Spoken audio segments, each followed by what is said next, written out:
পূজা করার সব থেকে শ্রেষ্ঠ দিন বলে মানা হয় গুরু পূর্ণিমা দিন। এই দিনে সবাই যার যার গুরুদেবকে পূজা করেন, মালা পরান, চন্দন পুষ্প অর্পণ করেন, ভোগ নিবেদন করেন, যার যথাসাধ্য দান করেন। তো অনেকে ব্রত করেন, আবার অনেকে প্রসাদ পান। তো গুরু পূর্ণিমা দিনের আরেকটা বিশেষ কি দিন, আরেকটা দিন হচ্ছে বলছে এই দিনে মহামণি ব্যাসদেব জন্মগ্রহণ করেছেন, তাই এর নাম হচ্ছে ব্যাস পূর্ণিমা, ব্যাসদেবের জন্মদিন। তো আমরা যেরকম বিভিন্ন জন্মাষ্টমী পালন করি, ভগবান শ্রীকৃষ্ণের জন্মদিন, রামচন্দ্রের জন্মদিন, রামনবমী পালন করি, তেমনি এই যে মহামণি ব্যাসদেব তিনিও তো পরম আচার্য, বেদকে 4 ভাগ করেছেন, উপনিষদ ইত্যাদি ইত্যাদি রচনা করেছেন আমাদের জন্য। তো সেদিন ব্যাস পূজার বিশেষ দিন, ব্যাস পূজা। তো ব্যাসদেবের জন্মোৎসব আমরা পালন করে থাকি। আজকে আমরা যেটা শ্রবণ করব, কালকে আমি গুরু পূর্ণিমার গুরুদেব কিভাবে আমাদের সামনে প্রকট হন বা গুরুদেব আমাদেরকে কি করে গোবিন্দ অবধি পৌঁছেই দেন, সেটা আমরা কালকে আলোচনা করেছি। তা আজকে আমি আলোচনা করব যে গৌরাঙ্গ মহাপ্রভু, নিত্যানন্দ মহাপ্রভু, তারা কলিযুগের পাবন অবতার। শ্রী গৌরাঙ্গ মহাপ্রভু কলিযুগে তিনি এসছেন স্বয়ং রাধাকৃষ্ণের মিলিত তনু, বা রাধা প্রেমের ভাবতে ভাবতে কৃষ্ণ যে দেহ পেয়েছেন সেটাই হচ্ছে শ্রী গৌরাঙ্গ সুন্দর। আর নিত্যানন্দ মহাপ্রভুকে স্বয়ং বলরাম, বলরাম হইল নিতাই, বলরাম নিতাই হয়েছে, আর রাধাকৃষ্ণের মিলিত তনু হিসাবে গৌরাঙ্গ মহাপ্রভু এসছে। তো আমাদের গুরুর কৃপার দান গ্রন্থে, গুরুর কৃপার দান অর্থাৎ গুরুদেব কৃপা করে যিনি যা দান করেছে, গুরুর কৃপার দান গ্রন্থে বাবাজি মহারাজ হচ্ছেন অর্থাৎ দাদামশাই হচ্ছে গুরুদেব, আর বাবাজি হচ্ছেন শিষ্য অর্থাৎ আমাদের এই রামদাস বাবাজি। তো রামদাস বাবাজি একটা গ্রন্থ রচনা করলেন, যার নাম দিলেন গুরুর কৃপার দান, অর্থাৎ গুরুদেব কৃপা করে তার হাত দিয়ে এই গ্রন্থটা লিখিয়েছেন। তো সেখানে ব্যাস পূজার কথা রচনা করেছেন, লিখেছেন গুরুদেবের কৃপায়, কি করে গৌরাঙ্গ মহাপ্রভু ব্যাস পূজা করেছিলেন, কি করে তিনি নিত্যানন্দ মহাপ্রভুর সাথে মিলন হয়েছিল সেটা। তো বিস্তারিত আলোচনা অনেকটাই, তো আমি সংক্ষেপে কিছুটা শ্রবণ করব মাত্র, আমরা সবাই সংক্ষেপে শ্রবণ করব, কারণ এতটা আলোচনা করার মতো সময় হবে না, অনেকটাই বড়। প্রথম দিক থেকে শুরু করেছেন যে নিত্যানন্দ মহাপ্রভুর কি করে আবির্ভাব হলো। হারাই পণ্ডিত হচ্ছে নিত্যানন্দ মহাপ্রভুর পিতা, পদ্মাবতী মাতা। তো হারাই পণ্ডিতের ঘরে নিত্যানন্দ মহাপ্রভু জন্মগ্রহণ করলেন, ধীরে ধীরে বড় হচ্ছেন। তো বাবা এমনই তার প্রতি টান, পুত্রের প্রতি এতটাই টান, ঠিক যেরকম ছিল দশরথ রাজার রামচন্দ্রের প্রতি। একবার কোথাও গেলে 3 বার তো ফিরে চায় ছেলের মুখটার দিকে, এতটাই বেশি টান পিতার। তিল পরিমাণ সময় ছেলেকে না দেখে থাকতে পারে না, এত বেশি তার হাঁটতে চলতে বসতে সন্তানের প্রতি এতটাই মহা। তো নিত্যানন্দ মহাপ্রভু বলছেন অনেক আগে তো তিনি সংসার ছেড়ে চলে যেতেন, কিন্তু কেবলমাত্র অপেক্ষায় আছেন যে বাবার জন্য মুখ চেয়ে, এত ভালোবাসছে, কিছুদিন ওদের সুখ দেওয়ার জন্য তিনি সংসারে আছেন কিছুদিন। তো একদিন তাদের বাড়িতে অর্থাৎ নিত্যানন্দ প্রভুর বাড়িতে বা হারাই পণ্ডিতের বাড়িতে একজন সাধু আসলেন, ব্রাহ্মণ সাধু আসলেন। ব্রাহ্মণ তাদের বাড়িতে কয়েকদিন থাকলেন। কয়েকদিন থাকার পর তিনি যখন চলে যাচ্ছেন তখন তিনি দক্ষিণা তো দিতে হবে। তো বলছে বাবা আপনি তো চলে যাচ্ছেন, তাহলে দক্ষিণা দিতে হবে, তা দক্ষিণাটা কী দিই বলুন, আপনার ইচ্ছা মতো দক্ষিণা চান। কে বলছে? নিত্যানন্দ মহাপ্রভুর বাবা বলছে আপনার ইচ্ছা মতো যেটা চাইবেন, আমি অদেও কিছু নাই, প্রাণ চাইলে প্রাণও দিতে পারি, যাই আপনি চাইবেন দক্ষিণা স্বরূপ। তবে বলছে দিতে পারবে, আমি যা চাইবো তাই? বলে হ্যাঁ। আগে তাহলে প্রতিজ্ঞা করো তো আমি যা চাইবো তাই দেবে। উনি প্রতিজ্ঞা করলেন। তখন বলছেন আমি চাই তোমার ওই ছেলেটা, প্রাণ প্রিয় যে ছেলেটা, তোমার এই ছোট ছেলেটাকে কিছুদিনের জন্য আমার সঙ্গে দাও, আমার সঙ্গে নিয়ে যাই, বিভিন্ন তীর্থ ভ্রমণ করাই, তারপর আবার এনে দিয়ে যাও, আবার ফিরিয়ে দেবো, কিছুদিনের জন্য আমার সঙ্গে দাও। এই কথা শুনে তো বজ্রাঘাত, যেন মাথায় বজ্র পড়েছে। বলেই আজকে তো সেই কথা মনে পড়েছে, যেরকম ভালোবাসতেন রামচন্দ্র প্রভুকে তার পিতা দশরথ, একদিন এসে যেরকম বিশ্বামিত্র ঋষি চাইলেন তোমার রাম লক্ষ্মণকে আমাকে দাও কিছুদিনের জন্য, আজকে বুঝি আমার ঘরে সেরকম লক্ষণ উপস্থিত।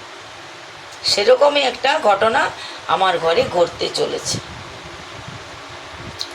সেই ঘটনার কথা আমার মনে পড়ছে। এখন এই পরিস্থিতিতে আমি কি করি? দশরথ রাজা কি করেছিলেন? দশরথ রাজা বলছিলেন যে আমি দিতে পারি, কিন্তু ওদের মায়ের প্রতি তো অধিকারটা বেশি, তাহলে আগে মাদেরকে জিজ্ঞেস করি, মারা যদি যায় দেয়। হারাই পণ্ডিত বলছে আমিও তাহলে এই কৌশলটা করি, বারণ তো করতে পারবো না, প্রতিজ্ঞা করেছি দেব পুত্র, যা চাইবে দেব। তিনি তখন বললেন, হে ব্রাহ্মণ দেবতা, আমি তাহলে একটু জিজ্ঞেস করে আসি আমার স্ত্রীকে, কারণ মায়ের অধিকার বেশি পুত্রের প্রতি। ঠিক আছে, জিজ্ঞেস করে আসি। সতী প্রতিব্রতা রমণী পদ্মাবতী তার কাছে গিয়ে যখন জিজ্ঞাসা করছে, এ দেবী, আমার থেকেও বেশি অধিকার তোমার পুত্রের প্রতি তোমার, তাহলে এই ব্রাহ্মণ নিতে চাইছে কিছুদিনের জন্য তীর্থ ভ্রমণ করাবে, সঙ্গে সঙ্গে রাখবে, তোমার কি ইচ্ছা, ছেলেটাকে দেবে কি? উনি বলছেন, পতি আমার কোনো তো ইচ্ছা নেই, আপনার যেটা ইচ্ছা সেটাই আমার ইচ্ছা, আপনি যেটা বলবেন সেটাই হবে। এবার মহাসংকটে আর তো বলতে পারবে না আমার স্ত্রী দেবে না, স্ত্রী তো বলছে আপনার যা ইচ্ছে। কী করবে? নিরুপায় হয়ে তিনি বাধ্য হলেন ছেলেটাকে দিতে। ছেলেটাকে তো দিয়ে দিলেন ব্রাহ্মণের সঙ্গে। যতক্ষণ দেখা যাচ্ছে ততক্ষণ তো চেয়ে দেখলেন, যখন চোখের আড়াল হয়ে গেল তখন আর তার ধৈর্য ধরছে না, অজ্ঞান হয়ে পড়ে গেলেন। 3 মাস অনাহারে আছে, খাওয়া দাওয়া নেই, কিছু খাচ্ছে না, পুত্র বিরহে।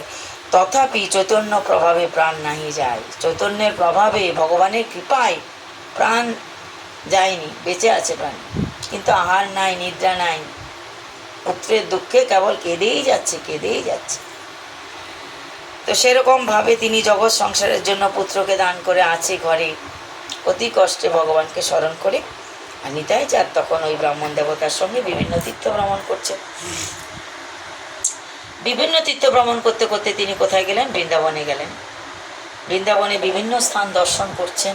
বিভিন্ন জায়গায় দর্শন করতে করতে মনে পড়ছে, এখানে এই লীলা করেছি, এখানে এই লীলা করেছি, এখানে কালীয় নাগ দমন করেছিল কানাই, এখানে তো তাল বনের ভিতরে ঢুকে অনেক গর্ধবকে নাশ করেছি, এখানে যমুনা পুলিনে বহুত খেলা করেছি।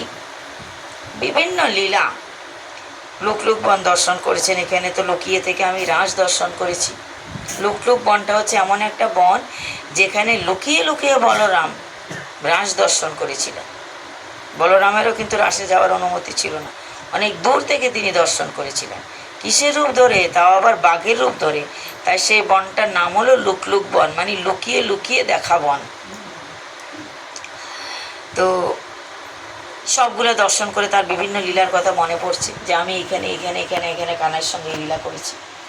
এইদিকে নিতাই চাঁদ তো ওদিকে ভ্রমণ করছে। আমাদের গৌরাঙ্গ মহাপ্রভু তিনি কি করলেন? গৌরাঙ্গ মহাপ্রভু তার পারিষদদের নিয়ে লীলা করছে। তো তার বিভিন্ন পারিষদদের নিয়ে গৌরাঙ্গ মহাপ্রভু যে লীলা করছেন, তিনি লীলা করতে করতে ভাবছেন যে লীলার মাঝখানে মাঝখানে ভাবছেন সব কিছু আগের মতো আছে, সব কিছু ঠিক আছে। মনে মনে চিন্তা করছেন তার কথা, নিত্যানন্দ মহাপ্রভুর কথা। সবাই তো আছেন, কিন্তু নিতাই চাঁদ নেই। তাই নিত্যানন্দ মহাপ্রভুর কথা তার মনে পড়েছে। তখন মনে মনে তিনি নিতাই চাঁদকে স্মরণ করছেন, যে অনেক দিন ধরে ভাইয়ের সঙ্গে দেখা নেই। নিতাই চাঁদকে যখন স্মরণ করলেন, তখন মনে মনে প্রাণে প্রাণে জেনে গেছে নিতাই চাঁদ যে আমাকে তো আমার ভাই স্মরণ করছে, গৌরাঙ্গ মহাপ্রভু স্মরণ করছে। তিনি আর বৃন্দাবনে বেশি দিন থাকলেন না। বৃন্দাবন থেকে চলে আসলেন নবদ্বীপ ধামে। নবদ্বীপে এসে তিনি নন্দনাচার্যের গৃহে লুকিয়েছিলেন বা সেখানেই ছিলেন।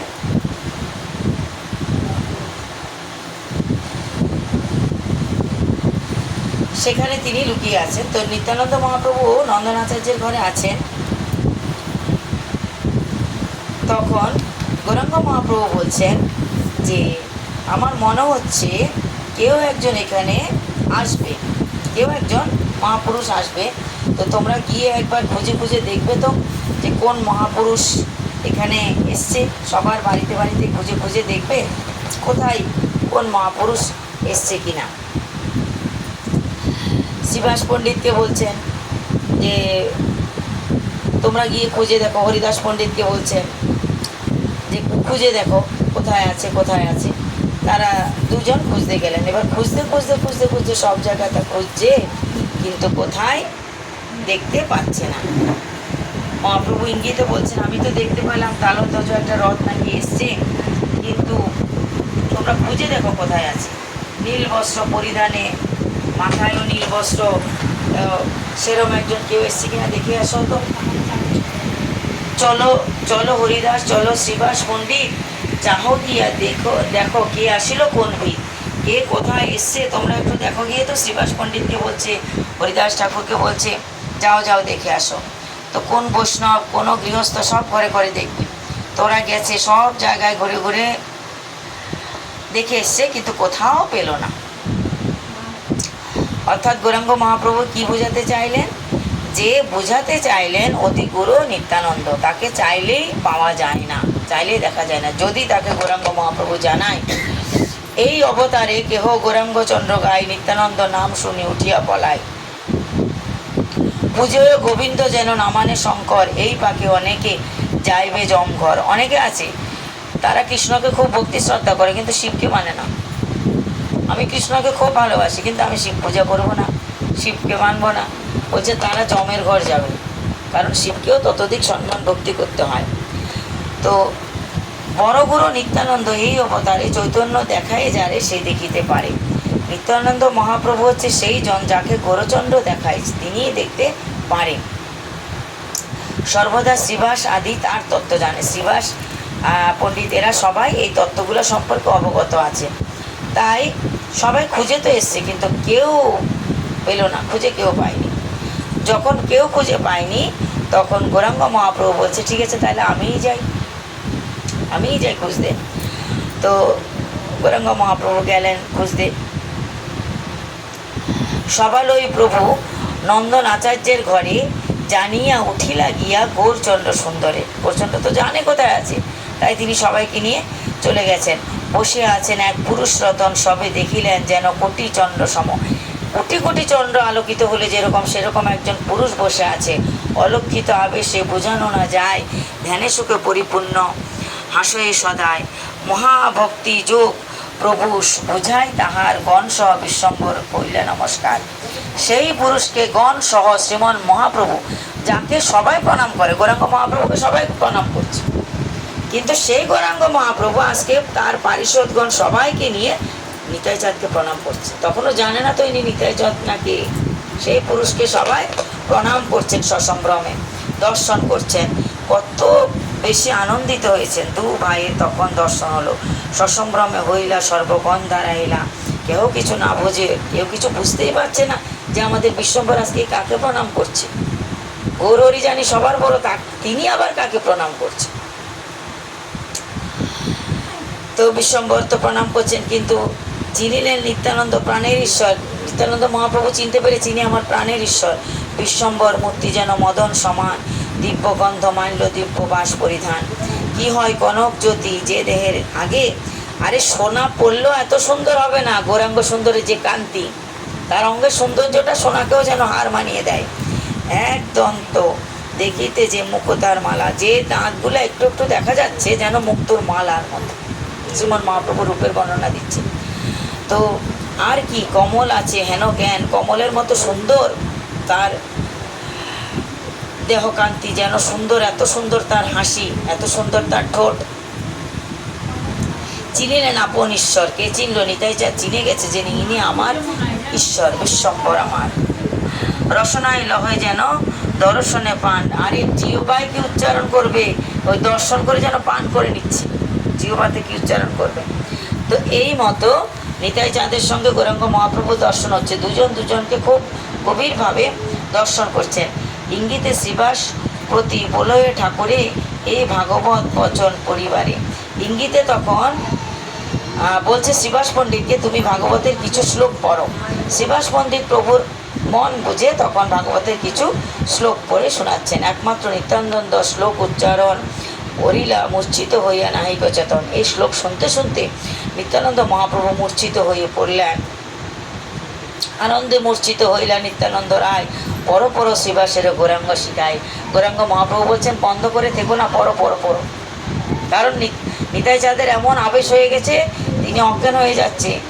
শ্লোক পড়ি কতক্ষণে সেই হইলা চেতন, তবে প্রভু লাগিলেন করিতে ক্রন্দন। অনেকক্ষণ পরে চেতন হয়েছে, তারপরে ক্রন্দন করতে লেগেছে। পুনঃ পুনঃ শ্লোক পরি বাড়ায় উন্মাদ, ব্রহ্মাণ্ড ভেদে যেন সেই সিংহনাথ। ক্ষণে ক্ষণে হুঙ্কার করছে, যেন চিৎকার করছে। আবার বলছে পুনঃ পুনঃ আরও পড়ার জন্য। খুব বিশ্বম্বর তাকে শিখাচ্ছেন, পড়াচ্ছেন।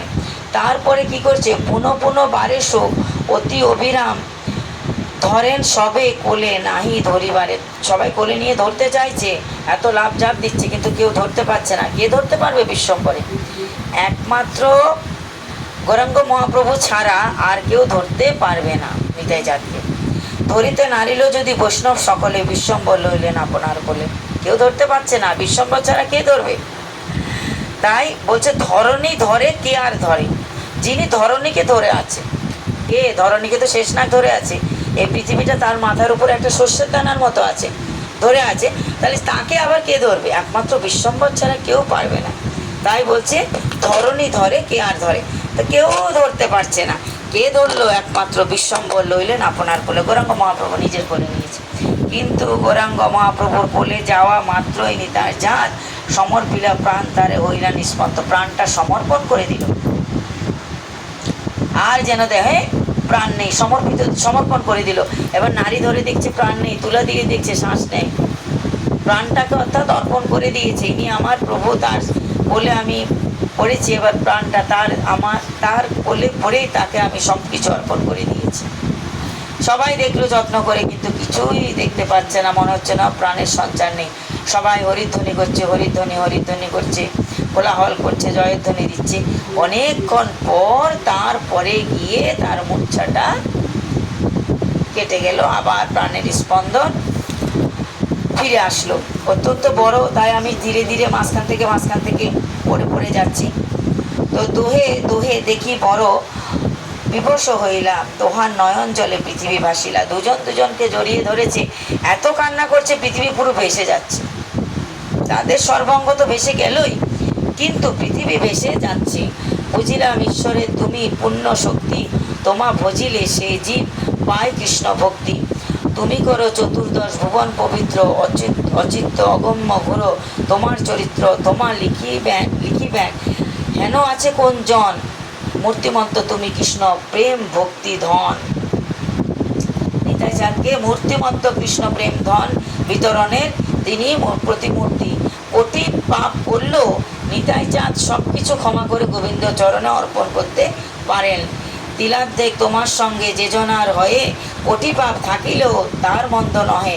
তিল পরিমাণ সময়ও যদি কাটানো যায়, এই নিতাই চাঁদের সঙ্গে বলছে, কোটি পাপ করলেও তার কখনো খারাপ হবে না। বুঝিলাম কৃষ্ণ মোরে করিবে উদ্ধার, তোমা হেন সঙ্গ আনি দিলেন আমারে। মহাভাগ্যবান দেখিলাম তোমার চরণ, তোমা ভজিলে যে পায় কৃষ্ণ প্রেম ধন। এভাবে প্রেমে আবিষ্ট হয়ে অনেক শ্লোক পড়ছে, অনেক রকম ব্যবহার দুজনের প্রতি। হেনমতে নিত্যানন্দ সঙ্গে কত হলে কৃষ্ণ কথা রসে ভাসে হইলা বিহব বলে। এরম বিহব বল হয়ে নিতাই চাঁদের সঙ্গে আছেন বিশ্বম্বর। দেখিয়া আনন্দ পায় মহাপ্রভু বিশ্বম্বর। নিত্যানন্দ প্রভু প্রতি কিছু বলিলা উত্তর।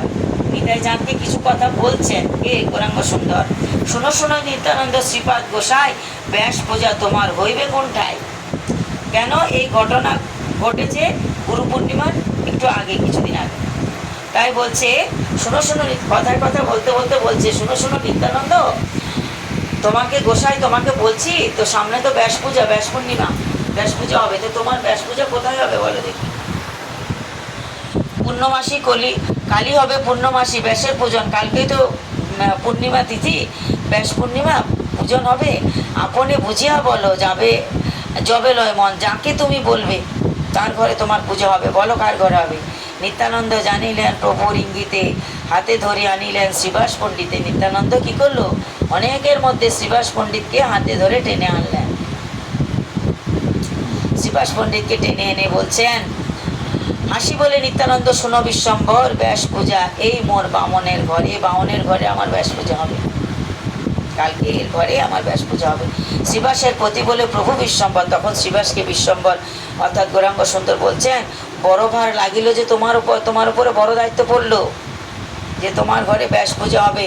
পণ্ডিত বলেন, প্রভু কিছু নহে ভার, তোমার প্রসাদে সব ঘরেই আমার। তো শ্রীবাস পণ্ডিত বলছে, প্রভু কিচ্ছু আমার ভার নেই, তোমার প্রসাদে চাল ডাল তেল হলুদ নুন সব আমার ঘরে আছে, কেবল পান সুপারি সবই আছে, কেবল আমি ওই ছোট্ট বইটা আনতে হবে, যে বই পড়ে ব্যাস পূজা হবে বিধি অনুযায়ী, সেই গ্রন্থটা পূজার পদ্ধতি জানার জন্য এটা কারোর কাছ থেকে আমি চেয়ে নিয়ে আসবো, বইটা কেবল আনতে হবে, পদ্ধতি পুস্তক মাত্র মাগিয়ে আনিব, করল মহাভাগ্যে ব্যাস পূজন দেখিব।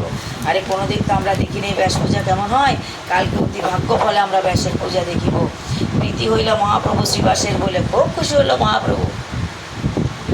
বিশ্বম্বর বলে, শুনো শ্রীপাদ গোসাই, শুভ কর সবে পণ্ডিতের ঘর যায়।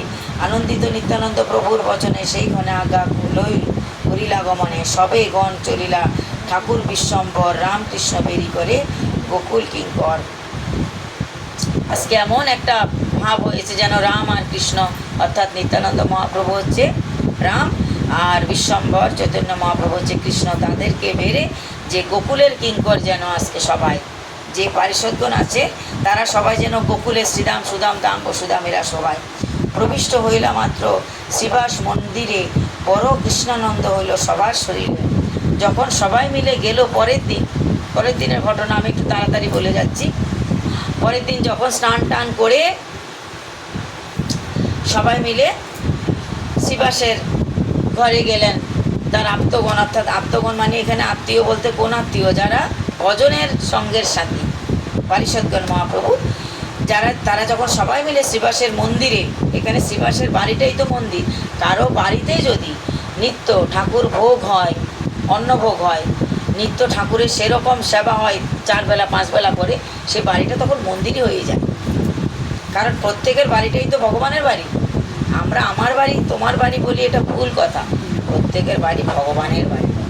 তাই বলছে কি, প্রবিষ্ট হইলা মাত্র শ্রীবাস মন্দিরে, শ্রীবাসের মন্দিরে, শ্রীবাসের বাড়িতে যখন ঢুকলো তখন সবার ভিতরে কৃষ্ণের আনন্দ হলো, কৃষ্ণানন্দময় হলো, মনটা অন্যরকম হয়ে গেল। বড় কৃষ্ণানন্দ হইলা সবার শরীরে, কপাট পড়িল তবে প্রভুর আজ্ঞায়, তবে বলে দিল প্রভু, আমার নিজের গণ যখন সব ঢুকে গেছে, এবার দরজাটা বন্ধ করে দাও। মানে মহাপ্রভু বলছে দরজা এবার বন্ধ করে দাও, যেন বাইরের লোক না ঢুকতে পারে। কারণ কি, একই মতের মতি হইল। ধরুন সবাই এক রকমের পাঠ শুনতে অভ্যস্ত, সবাই একদম একটা ঘরে পাঠ শুনতে এসছে ধরুন, তো যারা সব নিজের লোক, ওরা জানে দিদি আজকে যে পাঠ করবে সেই পাঠটা মনোযোগ দিয়ে শুনতে হবে, তাহলে আমরা ভালো বুঝতে পারবো। যারা সবসময় পাঠটা শুনে, ওরা দেখবেন একটা কথাও বলবে না, বসে ওরা পাঠ শুনবে। একটা কথা যদি ছুটে যায়, কিন্তু কেউ যদি নতুন আসে সে তো বুঝবে না, সে তখন জিজ্ঞেস করবে কেমন আছেন, ভালো আছেন, কি হবে না হবে, এই যে গ্রাম্য কথা, তখন দেখবে পাঠ ছুটে যাবে, সে তো বুঝবে না। তখন মহাপ্রভু এই ইত্যাদি অনেক কারণে একটা কথার জন্য কিন্তু ভাব ছুটে যায়। তো মহাপ্রভু কী করতেন, যখন নিজের লোক সব ঢুকে গেল, আমার লোক এসে গেছে সব আপ্তগণ, তখন দরজা বন্ধ করে দাও। কারণ বাইরের যখন গ্রাম্য যারা অন্যরকম ধরনের লোক, তারা যদি প্রবেশ করে যায় তাহলে এখানে গণ্ডগোল বাজাবে, তাহলে আমার সেই লীলা আস্বাদন করা যাবে না। যে লীলা যে রূপটা আমি দেখাবো সেটা সবাই বুঝতে পারবে না, আর সামর্থ্যও নেই বুঝার শোনার, তাই দরজা বন্ধ করে দিতে বললো, কপাট পড়ে গেল। আত্মগণ বিনে আর যাইতে না পারে, নিজের গণ ছাড়া কেউ আর যেতে পারে না। কীর্তন করিতে আজ্ঞা করিলা গোসাই, উঠিল কীর্তন ধরি বাহ্য গেল দূর। কীর্তন করার জন্য আজ্ঞা দিলেন, সবাই মিলে কীর্তন করো। যখন কীর্তন শুরু হলো তখন বাহ্য গেল দূর। আমাদের বাহ্য তো যায় না, আমরা মশা কামড়ালে বলতে পারি, গরম লাগলে বলতে পারি, ঠান্ডা লাগলে বলতে পারি, কিন্তু যখন একবার হরি নামে মনটা মজে যাবে, তখন কি গরম, কি ঠান্ডা, কি ব্যথা, কিচ্ছু তোমার মনে অনুভব হবে না, কেবল কৃষ্ণপ্রেম। কিন্তু আমাদের তো সে ভাব নেই। তো কি বলছে এখানে, যখন কীর্তন ধ্বনি উঠলো তখন বাহ্য গেল, বাইরের আর কিছু মনে নেই, বাইরের কথা আর কিছু মনে নেই, দেহেরই শোধ থাকে না তো আর বাইরের কথা। ব্যাস পূজা অধিবাস উল্লাস কীর্তন, দুই প্রভু নাচে বেরি গাই ভক্তগণ। প্রভু দুজন নাচ করছে, কে, নিতাই চাঁদ আর গোষ সুন্দর, খুব নৃত্য হচ্ছে, আর তাদেরকে বেড়ে সব ভক্তগণ গান গাইছে, হরিবল কীর্তন করছে। দোহে দোহে ধ্যান করি নাচে একটাই, দোহে দোয়া ধ্যানও করছে নাচে একটাই। হুঙ্কার করে কেহ কহ বা গর্জন, কেউ হুঙ্কার করছে, কেহ গর্জন করছে, কেহ মূর্ছা যায়, কেহ বা করে ক্রন্দন। প্রেমে এত আবিষ্ট, কেউ মূর্ছা যাচ্ছে, কেউ ক্রন্দন করছে, কেউ কম্প হচ্ছে, কেউ পুলক হচ্ছে, কেউ কেউ আবার অশ্রুকম্পন শ্লেদ বিভিন্ন বিকার দেখা দিচ্ছে। ঈশ্বরের বিকার কহিতে কত আর বলতে পারবে, কহিব কত। সানুভাবানন্দে নাচে প্রভু দুইজন, ক্ষণে কোলাকুলি করে ক্ষণে করে ক্রন্দন। পরম চতুর দোহে কেহ নাহি পায়ে, পরম আনন্দে দোহে গড়াগড়ি যায়। দুজনই পরম চতুর, কেউ কারো পাটা পাচ্ছে না, এই চাইছে একে প্রণাম করতে, এই চাইছে একে প্রণাম করতে, কিন্তু দুজন বহুত চতুর, কেউ কারো পা পাচ্ছে না বুঝি। তো নদিয়া ভূমি বলছে বহুত ভাগ্যবন্ত ভূমি নদিয়া, যে এত প্রেম সে বুকে ধারণ করেছে। আপনা না জানে দোহে আপন লীলায়, বাহ্য দূর হইল বসন নাহি পরে। ধরে বৈষ্ণবগণ ধরিতে না পারে, যে ধরে ত্রিভুবন কে ধরিবে তারে। মতমত্ত দুই প্রভু কীর্তনে বিহারে, বলো বলো বলি ডাকে শ্রীগৌর সুন্দরে। সিঞ্চিত আনন্দ জলে সর্বকলে বর, চিরদিনে নিত্যানন্দ পাই অভিলাষে, সর্বতীর্থে করেছে ভ্রমণ, দেখিবারে নয়ন রঞ্জন। এই নয়নের রঞ্জনকে দেখার জন্যই তো সর্বতীর্থে ভ্রমণ করেছে বিশ্বম্বর। এভাবে দুই আনন্দ করছে, এই মতো আনন্দে নাচে দুই নাথ, সে উল্লাস কহিবার শক্তি আছে কার। কার এত শক্তি আছে যে সেই প্রেমের কথা, উল্লাসের কথা বলতে পারে। নিত্যানন্দ প্রকাশিতে প্রভু বিশ্বম্বর, বলরাম ভাবে ওঠে খট্টার উপর। বলছে এই যে ব্যাস পূজা করার জন্য একটা খাট এনে রেখেছে, খট্টা মানে খাট, একটা খাট এনে রেখেছে, যেখানে বসিয়ে ব্যাস পূজা করবে। যেরকম গুরুদেবকে একটা সিংহাসনে বসিয়ে পা ধুইয়ে দেয়, মালা পরায়, হ্যাঁ পূজা করে ব্যাস পূজা। তো এই ব্যাস পূজা করার জন্য তো একটা খাট এনে রেখেছে, ওরা পূজন হবে। আজকে বলছে কি, নিত্যানন্দকে প্রকাশ করার জন্যই বিশ্বম্বর বলরাম ভাবে উঠে খট্টার উপর। কে উঠছে? বিশ্বম্বর, গৌরাঙ্গ মহাপ্রভু উঠছে খাটের উপরে। কার ভাব নিয়ে? বলরামের ভাব নিয়ে, বা বলরামকে বুঝাবার জন্য। বলরামকে, নিতাই চাঁদ কে সেটা বুঝাবার জন্য। মহামত্ত হইলা প্রভু বলরাম ভাবে, মদানো মদানো বলি ঘন ঘন ডাকে। খাটের উপরে বসেছে, মদানো মদানো বলি ঘন ঘন ডাকে। নিত্যানন্দ প্রতি বলে শ্রীগৌর সুন্দর, ঝাঁটে দেহ মোরে হল ও মশল। নিতাই চাঁদের হল আর মশলই তো হচ্ছে অস্ত্র। পাইয়া প্রভুর আজ্ঞা প্রভু নিত্যানন্দ, কর দিলা কর পাতি লইলা গৌরচন্দ্র। কর দেহে কেহ কিছুই না দেখে, কেহ কেহ বা দেখিল হল মশল। তো নিতাই চাঁদকে বলছে, দাও দাও দাও হল মশল দাও আমার। নিতাই চাঁদ দিচ্ছে হল মশল, মহাপ্রভু হাত পেতে নিচ্ছে, কিন্তু সবাই দেখছে খালি হাত।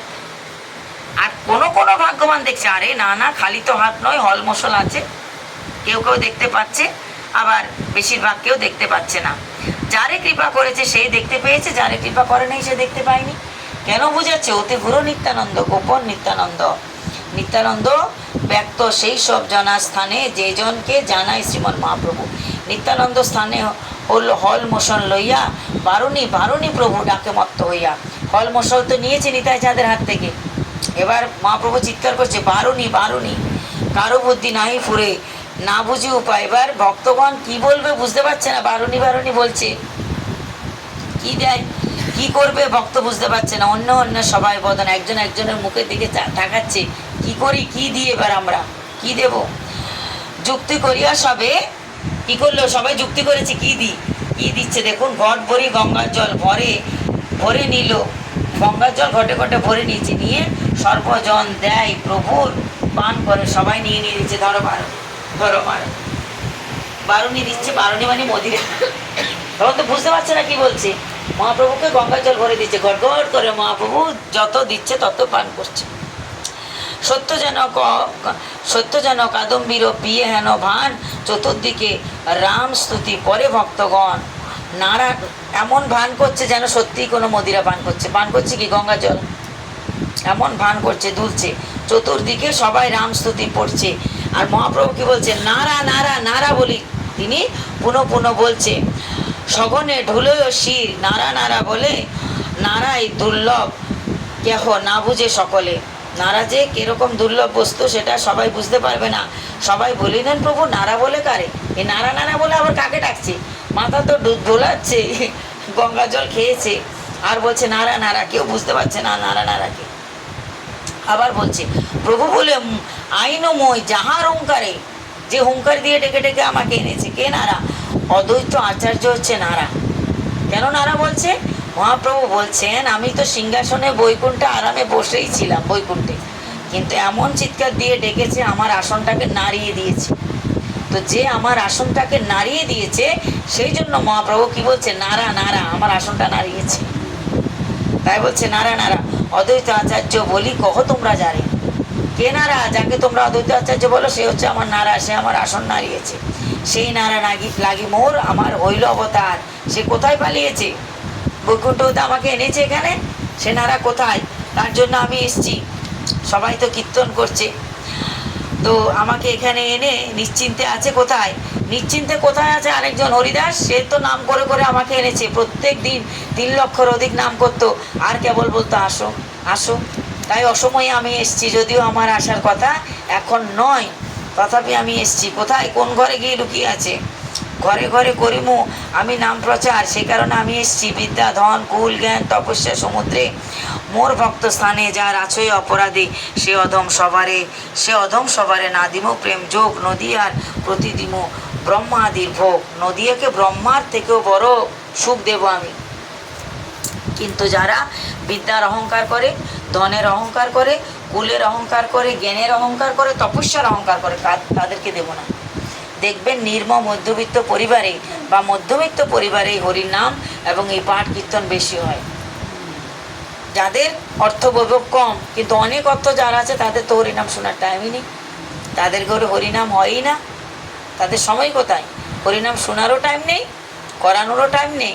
কিন্তু যারা নিম্ন মধ্যবিত্ত বা মধ্যবিত্ত পরিবার, তাদের ঘরে হরিনাম খুব হয়। কেন হয়? মহাপ্রভুর কৃপা, শ্রীমন মহাপ্রভুর কৃপা।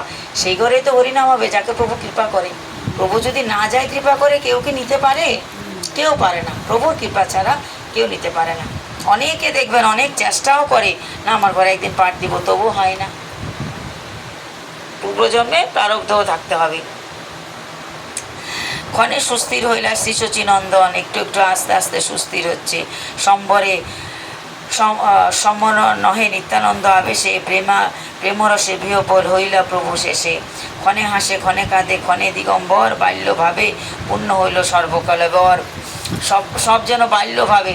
কোথায় বা থাকিল দণ্ড, কোথায় বা কুমণ্ডলু, কোথায় দণ্ড কোথায় কুমণ্ডলু, কোনো তার হুঁশ নেই। চৈতন্যের বচন অঙ্কুশ সবে মানে, নিত্যানন্দ মত্ত সিংহ আর নাহি জানে। স্থির হও কালী ব্যাস পুজিবারে, স্থির হও কালী ব্যাস পুজিবারে চাহ ব্যাস, স্থির করাইয়া প্রভু গেলা নিজ বাস। ভক্তগণ চলিলেন আপনার ঘরে, নিত্যানন্দ রহিলেন শ্রীবাস মন্দিরে। নিতাই চাঁদ শ্রীবাস মন্দিরে রয়ে গেছে, আর সবাই যার যার বাড়িতে চলে গেল।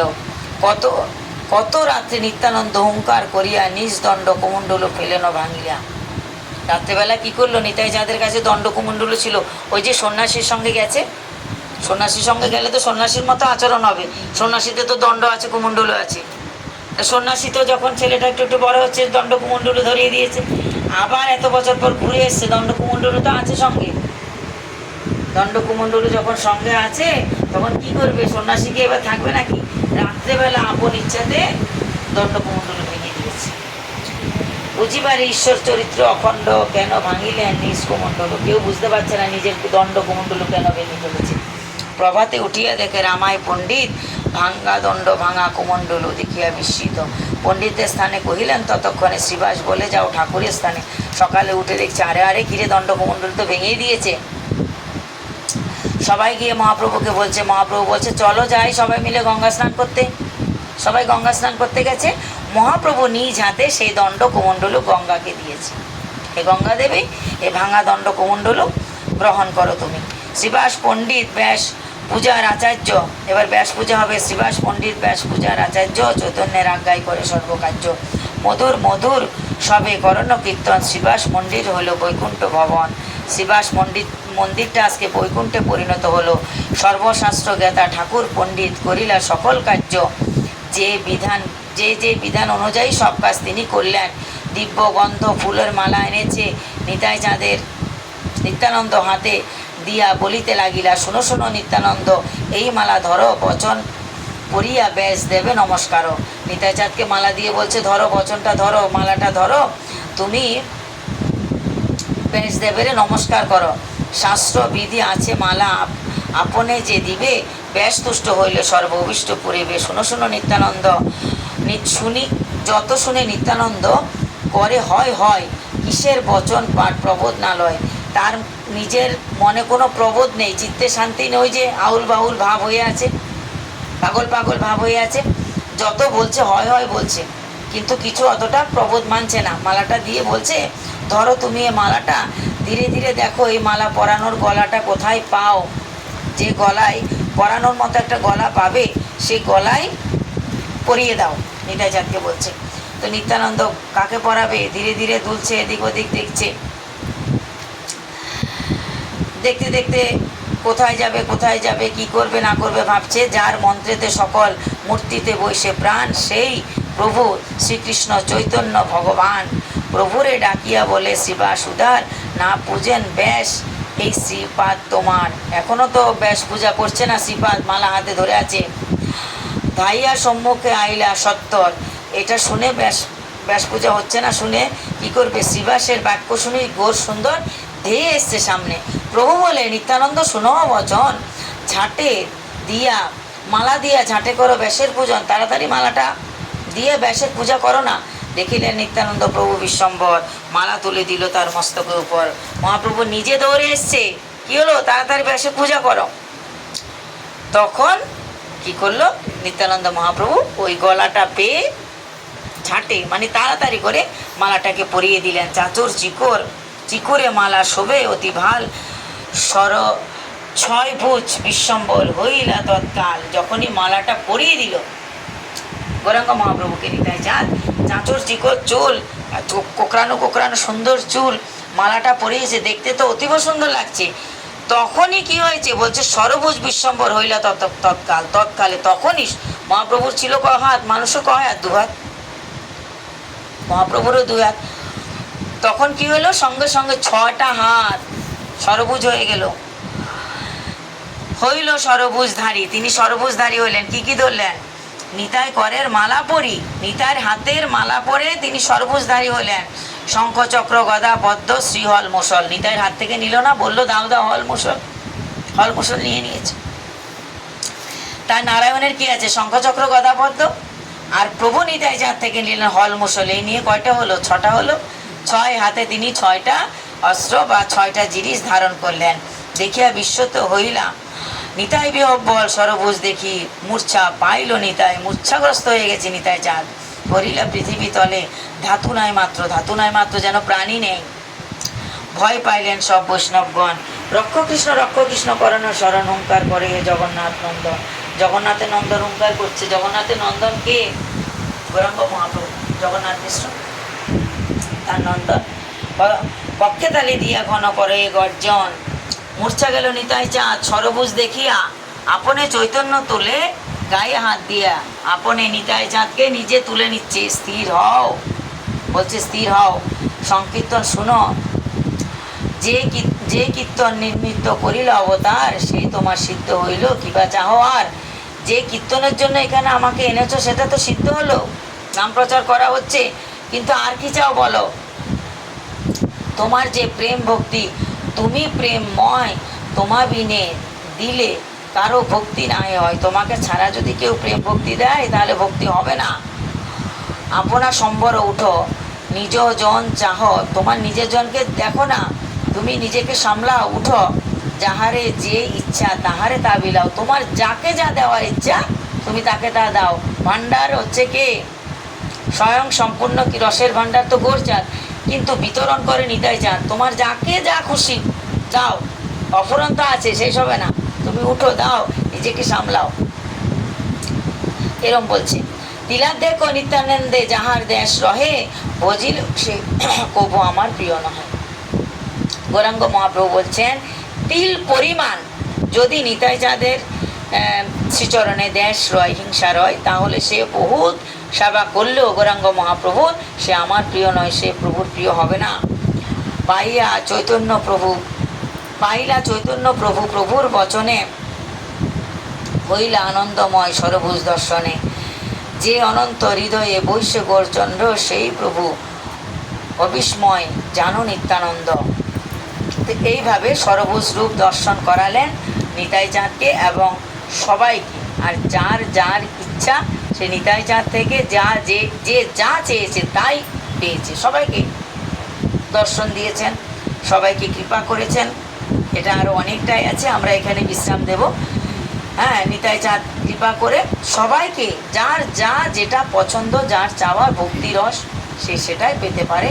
এইভাবে ব্যাস পূজা করেছিলেন গুরু পূর্ণিমা দিন নিত্যানন্দ মহাপ্রভু, গৌরাঙ্গ মহাপ্রভু এবং তার পরিকরগণ। তা আমরা সংক্ষেপে আজকে কিছুটা আলোচনা করলাম, শ্রবণ করলাম। গৌর পূর্ণিমা তিথি উপলক্ষে যদি এই কীর্তনগুলো আমরা শ্রবণ করি, ভগবানের লীলা শ্রবণ করি, তাতে ভগবানের অহেতুকী কৃপা হয় এবং গুরুদেবের তো বহুত কৃপা হয়, শ্রী গুরুদেবের বহুত কৃপা হয়। তা আমরা এটা শ্রবণ করলাম, কালকেও শ্রবণ করেছি অনেকে, কালকে একটু অন্যভাবে শ্রবণ হয়েছে, আজকে আমরা গ্রন্থ ধরে পাঠ করলাম। নিতাই গৌর সীতানাথ প্রেমানন্দে হরি হরি বল, সাধু গুরু বৈষ্ণব প্রেমানন্দে হরি হরি বল। শ্রী শ্রী গুরুদেব।